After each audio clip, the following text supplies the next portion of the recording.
As you've probably guessed, we are going to dig into the history behind the 12 days of Christmas today.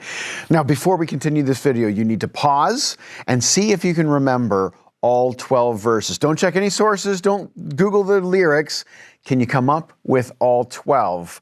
I'll admit I got 9 when I tried. Of course, 5 golden rings, everybody remembers that bit.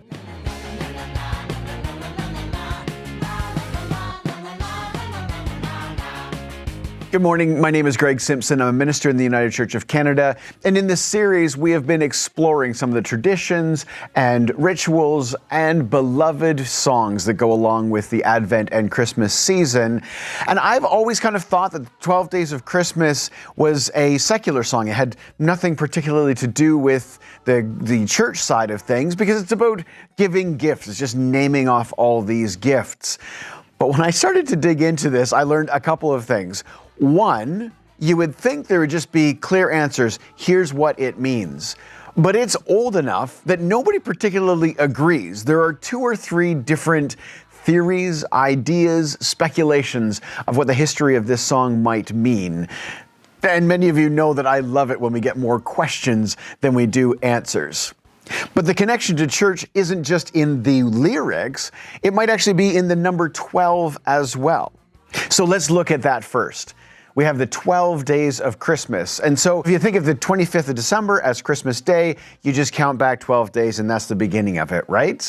No, not at all. See, in the Christian church calendar, Christmas Day is the beginning of the Christmas season, and the 12 days of Christmas most likely are from Christmas Day through to Epiphany on January the 6th. And although that's the most likely answer, there's another speculation, and that actually goes back 1,000 years to when the Eastern and the Western churches were separating, also known as the Great Schism of 1054. And to this very day, some Eastern Orthodox churches use a different calendar from Western churches to mark off their Christian year. So for them, using the Julian calendar as opposed to the Gregorian calendar, their Christmas Day lands on January 6th or 7th, depending on how you count it. So that also is 12 days from the Western Christmas Day. So the 12 days could be a reference to that as well. So now you're wondering, does that mean the song is 1,000 years old? Well, no, it's not that, but it's actually quite a bit older than I thought it would be. The earliest published version of the lyrics of this song come from 1780. There's no music at that point. It was more of a rhyme or a rhythmic chant, and it may have been a kid's memory game where you say something and then I have to say that thing and add mine on, and the next person has to add their thing on, and you have to go around the room remembering what everybody else has said, and if you get it wrong, then perhaps you owe something, a gift, a treat, a sweet, to the person who started the game.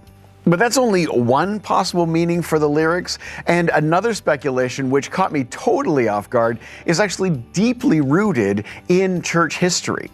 See, from about 1550 through 1830, it was technically illegal to be a Catholic in England. Now, it doesn't mean that they just disappeared. There were many, many Catholics. They just had to practice their faith in different ways. And the lyrics to this song might have been coded messages that were referring to different particular catechism pieces of the Catholic Church. People would sing the song with these somewhat nonsensical words, but underneath they hid a deeper meaning. The partridge in the pear tree may refer to Jesus on the cross. The 2 turtle doves might be the New and Old Testaments. The 7 swans a-swimming might be the 7 gifts of the Holy Spirit. The 8 maids a-milking might be the Beatitudes. And the 9 ladies dancing might be the fruits of the Spirit. Now, I want to be clear that this is complete speculation. There are definitely scholars who think this is true, but there are probably just as many who feel that that is not at all the case. But that speculation only wraps around the words themselves. The music that we heard at the beginning, and you're probably familiar with, didn't show up until 1909.